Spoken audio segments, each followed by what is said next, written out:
Hello అండి. నమస్తే. అందరూ ఎలా ఉన్నారు? వెల్కమ్ టు ఆంధ్ర ప్యారిస్ వంటలు.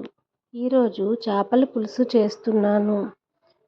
ఈ చేపల పులుసు చపాతీలో కానీ, పుల్కా కానీ, రాగి సంకటి కానీ, అన్నం కానీ ఇందులో అయినా చాలా బాగుంటుంది.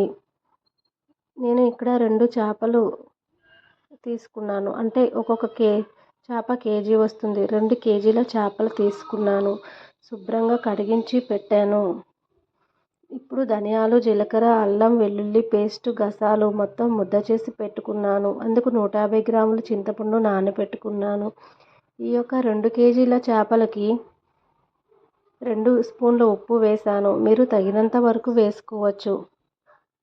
నేను ఇక్కడ 2 స్పూన్లు వేశాను. సరిపోకపోతే తర్వాత మళ్ళీ వేస్తాను. తర్వాత 1 స్పూను పసుపు వేస్తున్నాను.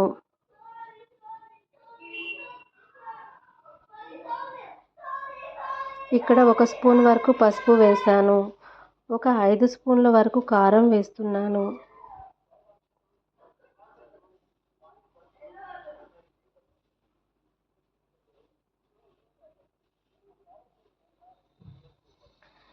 కారం ఇంట్లో పట్టించిందండి. నా ఛానల్లో వీడియో కూడా ఉంది, కావాలంటే చూడవచ్చు. ఇక్కడ 2 గడ్డలు సన్నగా తరిగి పెట్టుకున్న ఉల్లిపాయ గడ్డలు వేశాను. పచ్చిమిర్చి ఒక 7 వరకు తీసుకొని సన్నగా తరిగి పెట్టుకున్నాను, వేశాను ఇందులో. ఇప్పుడు అల్లం వెల్లుల్లి పేస్టు, ధనియాలు, గసాలు ఇవన్నీ నేను వీడియోలో చూపించినవన్నీ మిక్సీలో వేసి ముద్ద చేసి 5 స్పూన్ల వరకు వేసుకున్నాను. ఇప్పుడు నూనె పోసుకుంటున్నాను.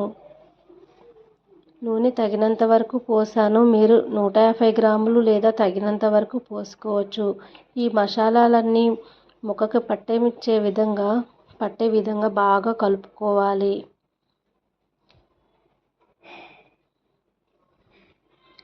ఇప్పుడు చింతపండు పెట్టుకున్న ఈ చింతపండుని గుజ్జుగా చేసి చేప ముక్కల్లో పోయాలి.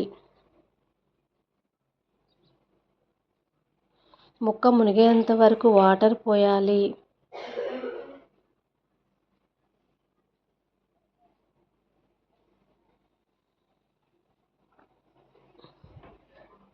ఈ విధంగా ముక్క మునిగే వరకు వాటర్ పోసి మొత్తం చేపల ముక్కల్ని నీటిలో ముంచాలి. ఈ విధంగా. ఇప్పుడు స్టవ్ ఆన్ చేసుకొని ఈ కడాయిని పొయ్యి మీద పెట్టుకొని అరగంట పాటు చేపల్ని ఉడకనివ్వాలి. నూనె పైకి వచ్చేంత వరకు ఉడకనివ్వాలి. ముక్క నుంచి నూనె పైకి వస్తే విడిపోయి అప్పుడు చేపల కూర ఉడికినట్టు అర్థం. ఇప్పుడు నూనె పైకి వచ్చింది.